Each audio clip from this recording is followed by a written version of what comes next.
For centuries, people crossing the rugged Rockies or the jagged peaks of the Sangre de Cristo Range were thrilled to discover a hidden mountain valley, the stunningly beautiful Valley of San Luis. Today, the area has become a magnet for skiers, hikers, swimmers, and those with a taste for the wild. Especially wild stories, because some here say this place is a magnet for the mysterious, and that not all the visitors are human. It's a wilderness wonderland that may be attracting tourists not only from this world, but from others. Join us now as we journey to the San Luis Valley.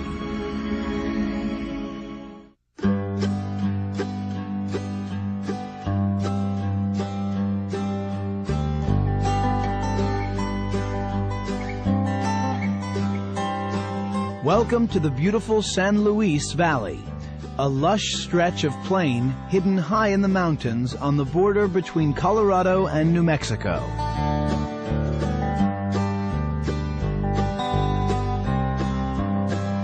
It is a natural geological jewel that stretches from the snow-capped peaks of south-central Colorado to the sun-baked deserts of northern New Mexico.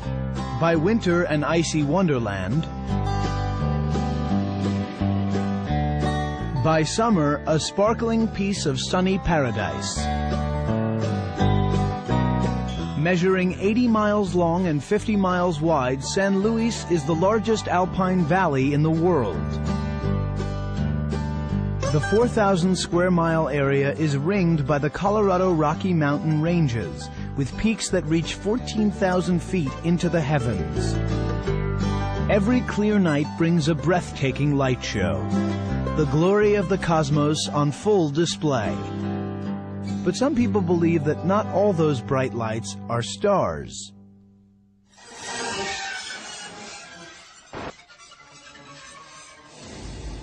From the small towns like Salida to the sparsely populated counties of Saguache and Alamosa and Taos, there are people here with curious tales to tell. December 23rd, 1999, this mysterious pillar of light looked like it was shooting up out of the ground into the sky. This giant black mass just went down the middle of the valley. Absolutely unexplainable. No noise, no nothing, just a light coming up and going.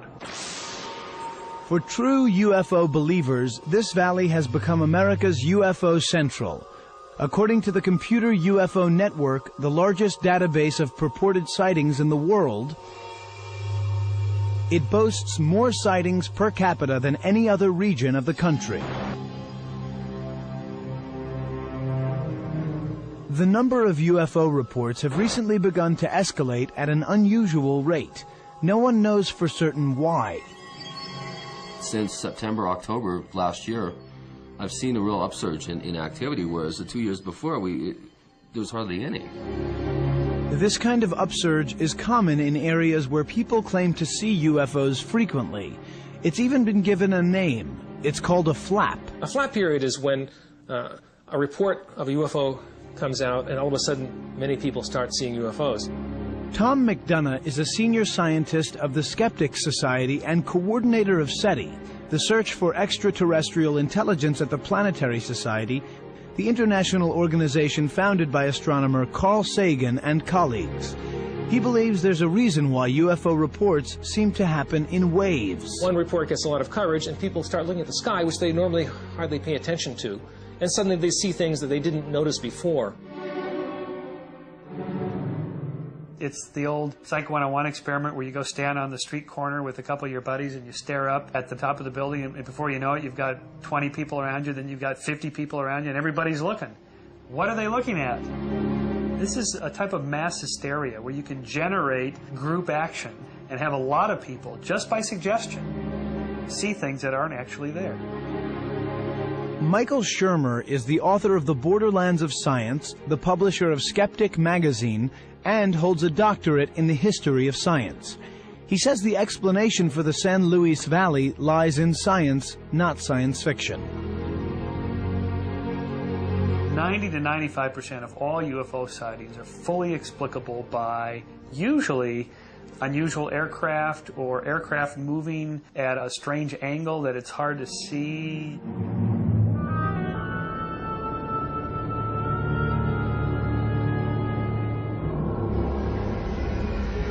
On the northernmost edge of the valley, the small town of Salida gets a big share of the reported UFO sightings.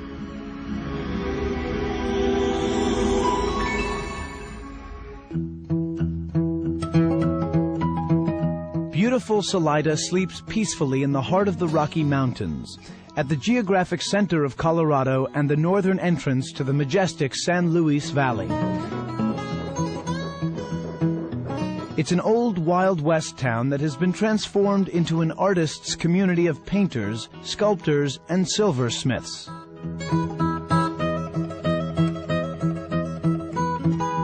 Most of the galleries in Salida have the gallery out front, and then behind you'll see the artist studio, so you can sort of interact with the different artists that live in this community. Geraldine Alexander and her partner Michael Boyd own The Culture Clash, a studio specializing in metalwork by Michael and other local artists. These are oil lamps, and this is a bud vase, and this is this delightful little thing is a nightlight, and it will turn on as you twist it.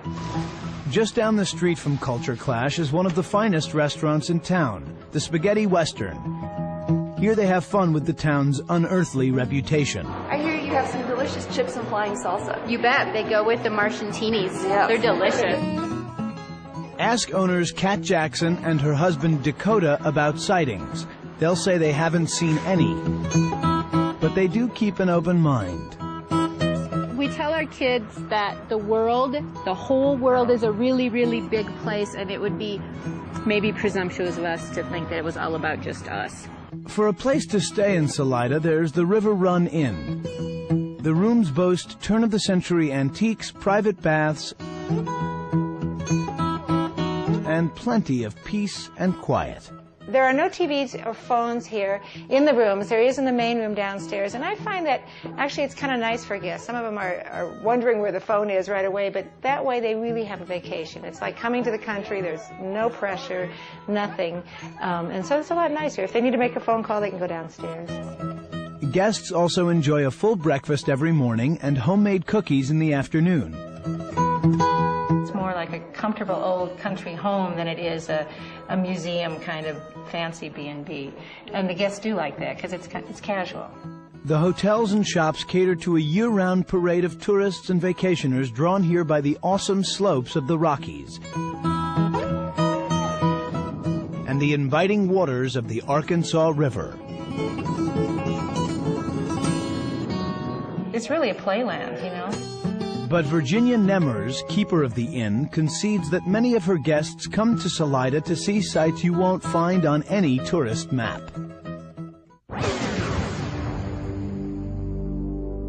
You see bright lights, or you see periods of lights, or you see things moving, and you don't always know what they are. One such mysterious sighting took place just down the road from the River Run Inn. In fact, it is considered by some to be one of the most spectacular purported sightings ever captured on video.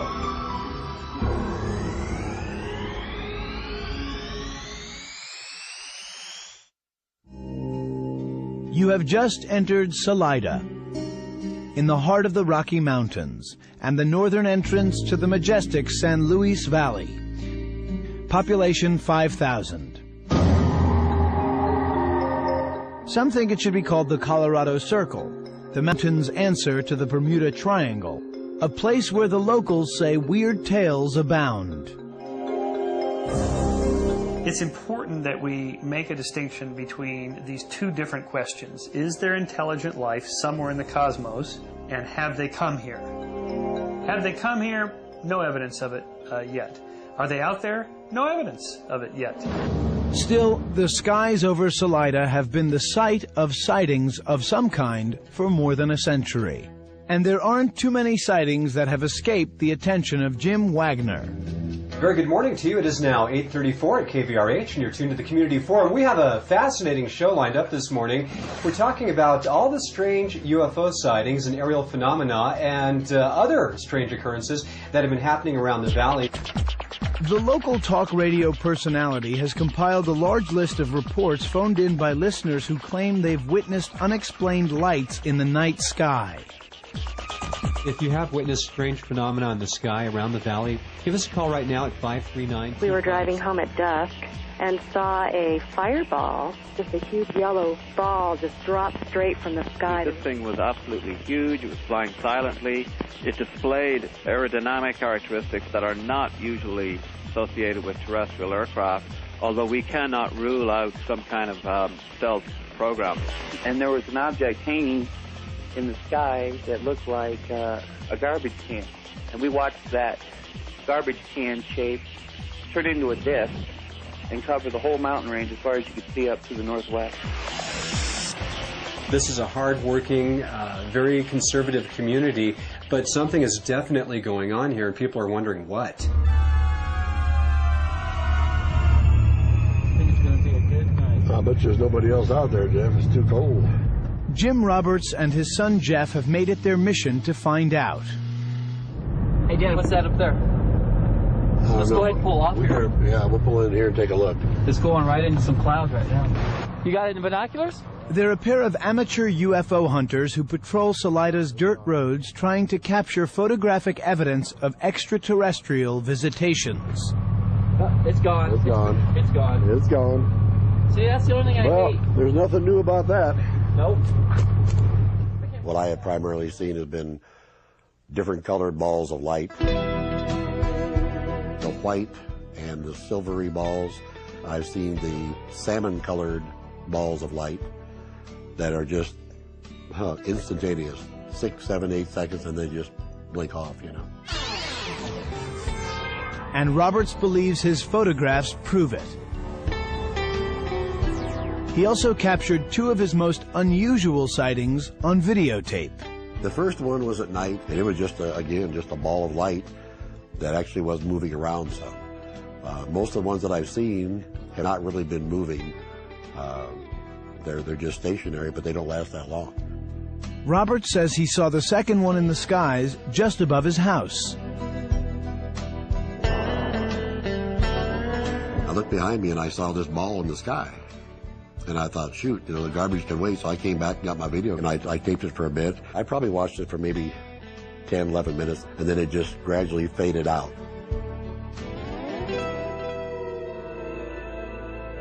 To skeptics, Roberts' sighting sounds more like a rare but well-known lightning phenomenon than a UFO. There is a phenomenon called ball lightning that produces fireballs. These are often produced by high-voltage transformers, power lines, and things like that. It's not completely understood, but we at least roughly understand what's happening, that if you have a high voltage, it can break down the air around the object into electrons and ions. These glow similar to a neon light, and under certain unusual conditions can actually maintain a roughly spherical shape and move around like a helium-filled balloon. Another backyard sighting was recorded on video by Salida resident Tim Edwards. It was August 27th, 1995. Tim Edwards and his daughter Brandy had gone outside to check the weather before the two left on a camping trip.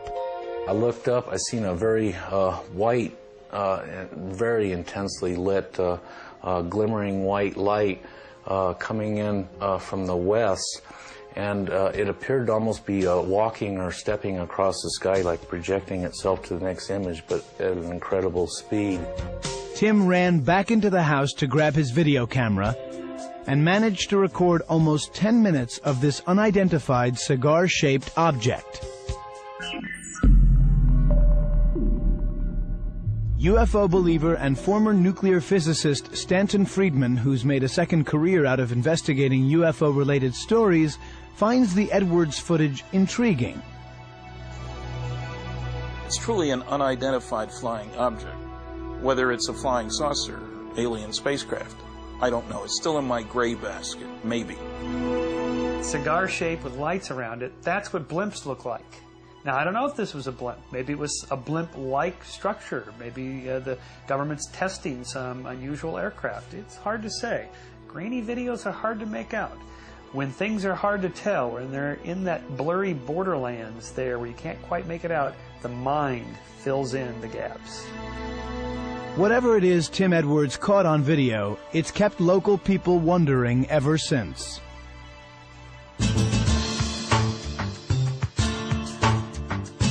Tim's experience inspired him to open a restaurant called E.T.'s Landing, which doubles as a kind of clearinghouse for UFO sightings in Salida, a place where locals come to see the latest pictures and reports of UFO sightings and to exchange tales of their own close encounters. Light come up, and it just took off on an angle about like that. That was it. Absolutely unexplainable. No noise, no nothing, just a light coming up and going. It was just a red, straight beam of light straight up in the sky. I don't know how far up it went, a long ways. Yeah. It lit up the whole area. It looked like it was coming right out of the mountain. Some speculate that the UFO sightings in Salida may have something to do with a top-secret military facility in nearby Colorado Springs.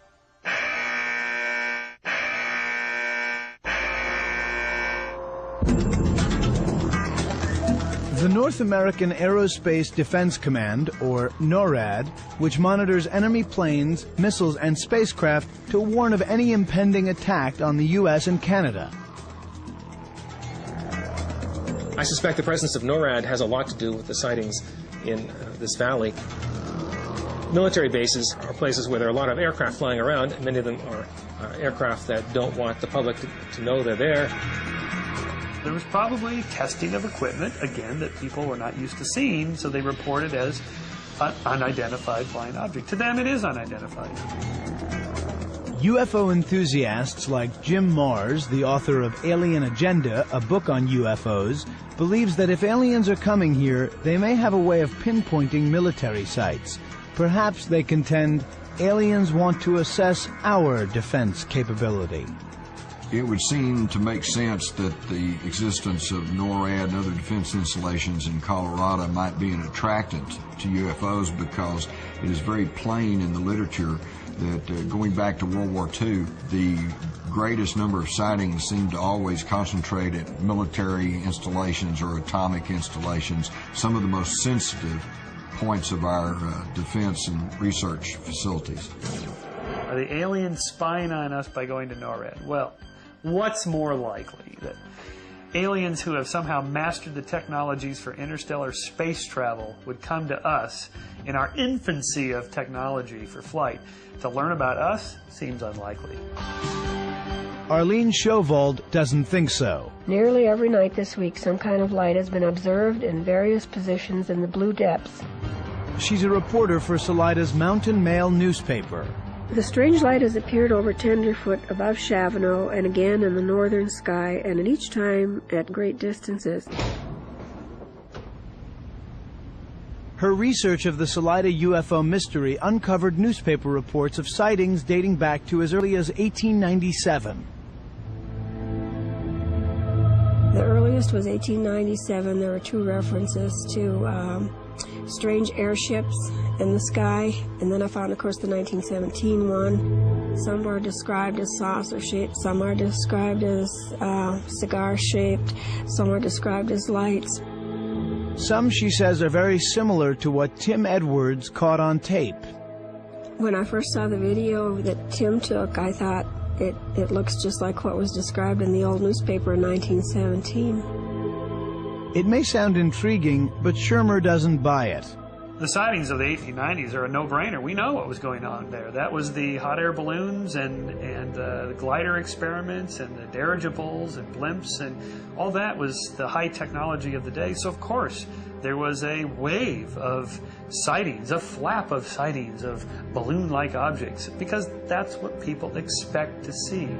There have been UFO sightings throughout history in many ancient texts, and it's quite possible that there were simply misidentifications of normal atmospheric phenomena and all kinds of things that could have been observed that people at that time would not have understood.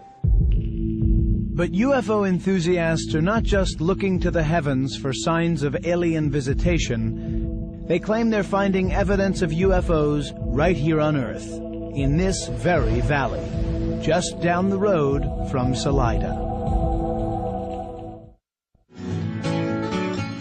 No single area within Colorado's San Luis Valley ignites more fantastic claims of strange sightings than Saguache County. In particular, the view of the vast sky from the Valley View Hot Springs is a favorite for visitors interested in nature. Originally built as a resort in the early 1900s, like everything else in the area, the hot springs are a bit unorthodox. We're clothing optional, swimsuits are not required, and we don't overdevelop. We keep it as simple as possible. There are 5 warm water ponds at the springs, with water temperatures at a consistent 98 degrees. But the best thing about the place may be the nighttime view. It's an excellent place to watch the stars and meteorites and so forth. Back in the old days, cowboys and Indians rode across this old frontier territory on horseback. These days, Bob D'Alessandro and Ken Storch tear across it in their Winnebago, in hot pursuit of the strangest phenomena they can find. There's definitely something going on. D'Alessandro and Storch have been called the Mud and Jeff of the San Luis Valley, the Space Squad of Saguache County, and just plain nuts. Been called a lot of names, what we call ourselves. Investigators or researchers, if you will, into the planet police, into the phenomena of ufology. They're dead serious about saving the world from an alien invasion. We're talking about a serious situation here. If we get close to what we're looking for, I mean, people have disappeared. Things have happened to people. They try and discredit you. Somebody runs up to me and says, hey, I saw little green men and he held a gun on me and robbed me of all my money. If they tell me it was little green men until I prove different, then that's what I go with. And I think I made a wrong turn here, gentlemen. The planet police don't seem like much of a match for any kind of alien invasion force. D'Alessandro is a building engineer and part-time private investigator, and Storch is a Denver police officer. The way I put it is I call him more of the politician. I'm more of the enforcer. What's your stuff there, Storch? Hunting for space aliens is more than a hobby, but less than a full-time job. Between them, they've racked up lots of miles and shot lots of film. We always carry a 35 millimeter, and I got a 600 millimeter with a 2X converter that I can put on this. We always carry binoculars, always carried a ray gun. A plastic ray gun? Well, at least the cameras may come in handy. Because their beat is the remote corners of Saguache, alleged by UFO enthusiasts to generate more reports of sightings than any other area in the Colorado Circle, maybe even the whole of America. Chris O'Brien has written about countless local sightings in 2 books, Enter the Valley and The Mysterious Valley. You're more likely to see a UFO in Saguache County than any other county in the country. Why are some places more central for sightings than others? Probably has to do with a combination of atmospheric phenomenon, the geography, the temperature, and the psychology of expectation of the people going there. UFO believers suspect there's some kind of connection between UFOs and the great sand dunes of Saguache County. It's almost the bullseye center for our activity here. When we tend to have activity or waves of activity in the valley, generally it's centered around the dunes area. The Great Sand Dunes are an official national park, the tallest dunes in North America, a wind-formed wonder stretching 39 miles square and standing 700 feet high. For thousands of years, the west winds have come over the Rockies and the Rio Grande River floodplain, picking up sand particles on the way. When the winds hit the wall of the Sangre de Cristo Mountains on the east side of the San Luis Valley, they drop the sand at its base. The wind changes the patterns constantly, shifting one rise here, another there. Yet the dunes are easy to hike because rain and snow keep them moist and stable. It takes only 2 hours to make it from the edge of the dunes to its tallest peak. The dunes are a geologic marvel. They are also, according to the UFO computer network, a hotbed for strange sightings. If aliens are indeed stopping by to play in this sandbox, UFO enthusiasts suspect they may be interested in something in the dunes. Deposits of magnetite, for instance, a crystalline black oxide of iron. Especially wild stories, because some here say this place is a magnet for the mysterious, and that not all the visitors are human. It's a wilderness wonderland that may be attracting tourists not only from this world, but from others. Join us now as we journey to the San Luis Valley.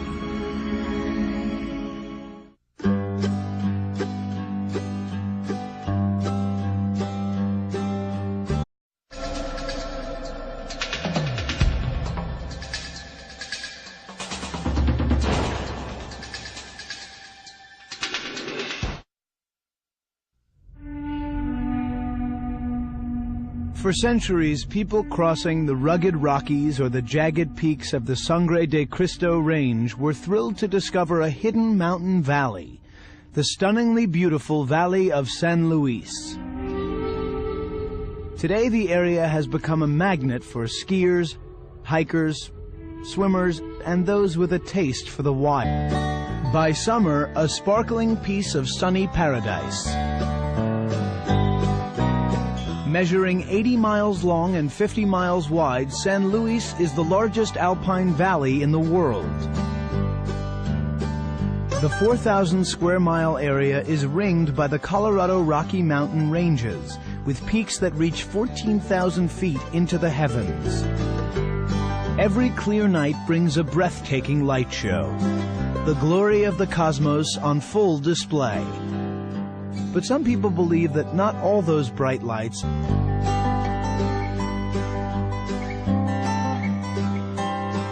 Welcome to the beautiful San Luis Valley, a lush stretch of plain hidden high in the mountains on the border between Colorado and New Mexico.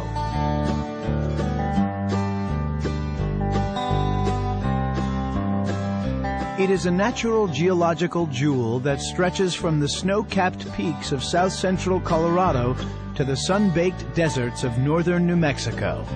By winter an icy wonderland are stars.